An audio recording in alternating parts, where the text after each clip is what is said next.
প্রশিক্ষণের যাবতীয় কাজ যেগুলো আমরা ভিডিওতে দেখবেন। আসলে এই নিষিদ্ধ জঙ্গি সংগঠন ফরকাতুল জিহাদ, আনসার আল ইসলাম এবং জামাতুল মুজাহিদিনের জেএমবি মুক্তিপ্রাপ্ত পলাতক বেশ কিছু সদস্যদের একটি সশস্ত্র গোষ্ঠীতে ঐক্যবদ্ধ হয়ে জামাতুল আনসার ফিল হিন্দাল এবং আমাদের কাছে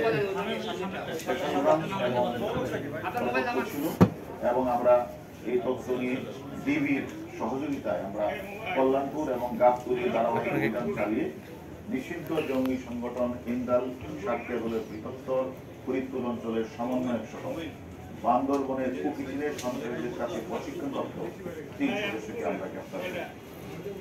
আসলে এই যে নিষিদ্ধ এই জঙ্গি সংগঠনের নেতা এবং সদস্যরা বিশ্বাস করে গাজওয়াতুল হিন্দ নামক একটা ধর্মযুদ্ধ হবে এবং এই বিশ্বাস করা হয় যে কোনো এক সময় দাজ্জালের নেতৃত্বে ভারতে যখন মুসলিম দলের বড় রকমের চেষ্টা করা হবে তখন ইসলাম ধর্মকে সমুন্নত রাখতে এবং মুসলমানদের সুরক্ষা দিতে গাজওয়াতুল হিন্দ নামক একটা ধর্মযুদ্ধে অংশগ্রহণ করবেন এবং তারা বদরের যুদ্ধে অংশগ্রহণ শহীদ অথবা গাজীদের মতো মর্যাদা নেকির মালিক তারা বিশ্বাস করে।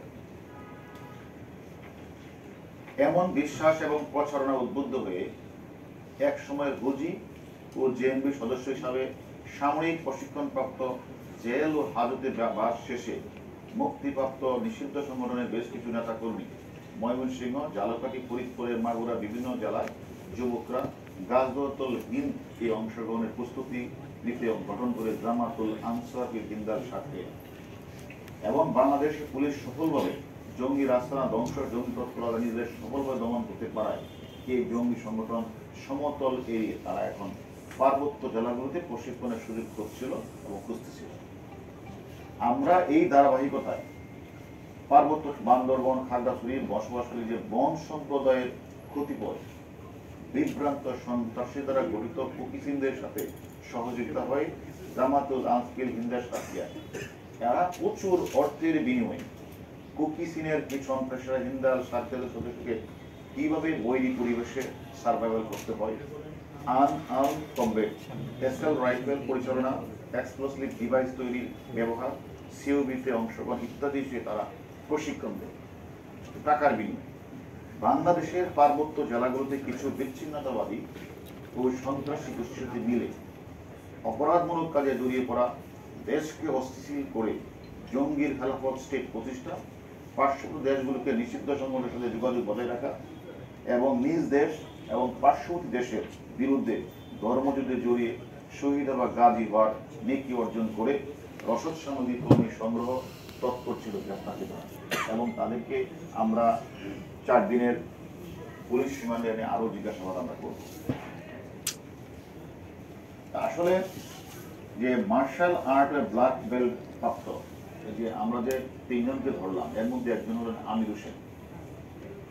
সে হলো ব্ল্যাক বেল্ট প্রাপ্ত আমির হোসেন রানা শেখ 2002 সালে ফৌজি নেতা এবং ফাঁসির দণ্ডাদেশ প্রাপ্ত মাওলানা আব্দুর রফিক কাছে প্রশিক্ষণের জন্য ময়মনসিংহে যায়। ময়মনসিংহের বালুকায় অবস্থিত মাদ্রাসা পড়াশোনার পাশাপাশি ফৌজি সদস্য সামরিক এবং আনআর্মড কমব্যাটে প্রশিক্ষণ দেয়। 2003 সালে বাবা মামা বগ্নি উৎসব মোট 11 জন ফৌজি সদস্য নেতা আব্দুর রফির সাথে বৈঠকের সময় ফরিদপুরের বোয়ালমারীতে পুলিশের কাছে ধরা পড়ে।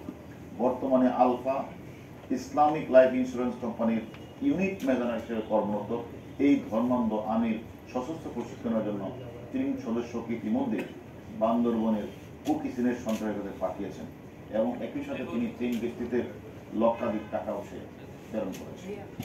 আসলে গ্রেপ্তারকৃত আরেকজন জঙ্গি আছে মশিউর রহমান। তিনি একসময় ইসলামী শাসন আন্দোলনের সদস্য ছিলেন।